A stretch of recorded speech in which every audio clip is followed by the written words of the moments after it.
Guys, good evening. Andito ako ngayon sa dorm, gabi na.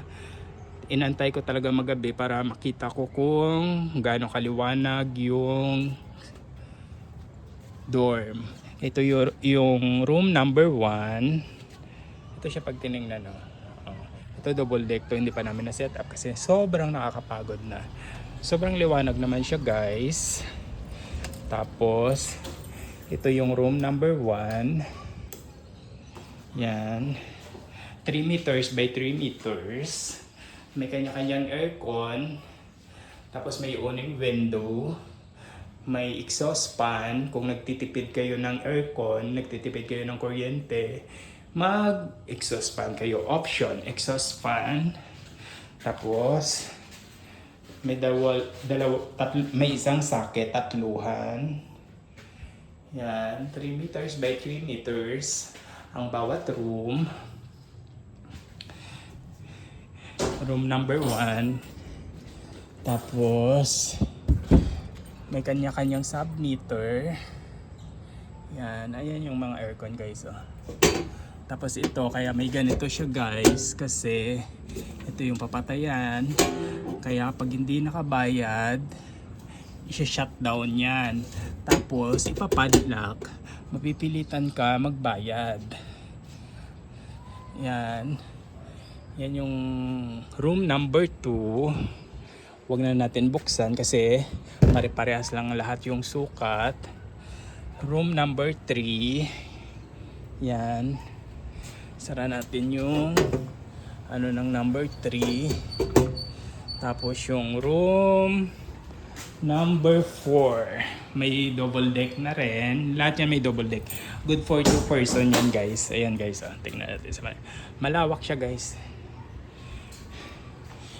Lahat yan may aircon na yan, guys. May aircon, may exhaust fan. Yan, pag nakabukas yung awning window, ganyan siya, guys. Tapos may mga number yan, guys. Yan, room number 4. Room number 4. Tapos exit. Ibig sabihin yan, fire exit. Kasi may hagdan doon sa dulo. Fire exit. Tapos bawat may no smoking. Bawal manigarilyo dito, guys. Bawal manigarilyo. Mga kalat pa kasi hindi pa. Nagre-retouching pa lang si Kuya Romy. Tapos no smoking. Tapos room number 5. Ito yung room number 5. May double deck na rin siya. Yan, malawak siya, guys. Diba yan yung double deck? Tingnan mo yung space niya, guys. Malawak pa. Yan, may aircon din yan. May exhaust fan. May exhaust fan. Aircon. May exhaust fan. Kung nagtitipid ka sa kuryente, buksan mo lang yung exhaust fan. Huwag ka mag-aircon. Tapos may uning window. Yan yung uning window pag nakabukas. Tapos punta tayo sa room number 6. Ito yung pinaka-favorite ko, yung room number 6 kasi nasa dulo. No smoking. Kaya sinagad namin dito kasi nandito yung mga pintuan para syempre pagka yung pintuan nandoon, tapos ito space, tatambakan ng gamit. Kaya para hindi matambakan ng gamit, kasi gusto namin yung hallway malinis lang, walang kalat na mga gamit. Yan. Lahat yan may mga submeter.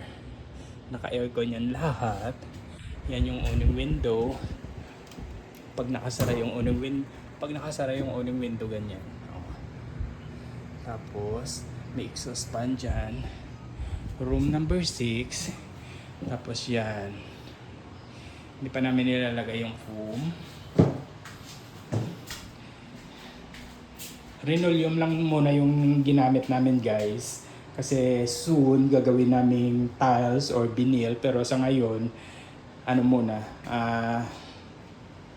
kinapos nga, guys, kasi ang binili ko 2 meters lang. Ang ang sukat 3 meters dapat ang binili ko para eksakto. Kaya kinapos. Kaya magdadala na lang ako, dugtungan na lang namin. May kanya-kanyang aircon. Good for 2 person. Tapos, bawal manigarilyo sa loob. Lahat may karatulayan na no smoking. Tapos, mag install ako dito ng full body mirror.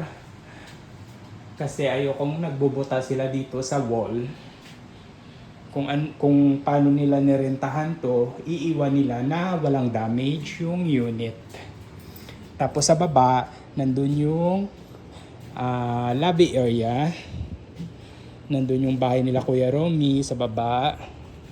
Yung caretaker ko, tsaka si Ate Ne. Ginagawa na. Tapos nandun yung 2 CR.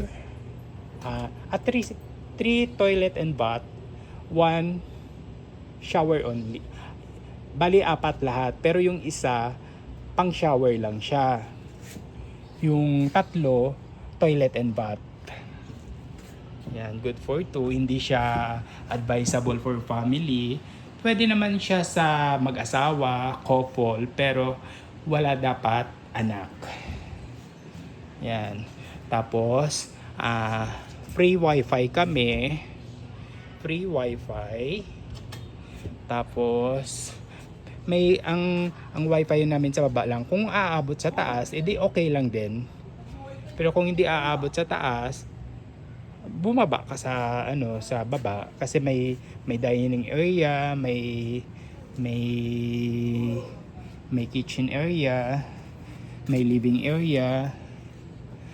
Tapos may TV doon kung wala kang sariling TV. Pero kung may sarili kang TV, edi okay lang din naman kasi may submeter naman tayo.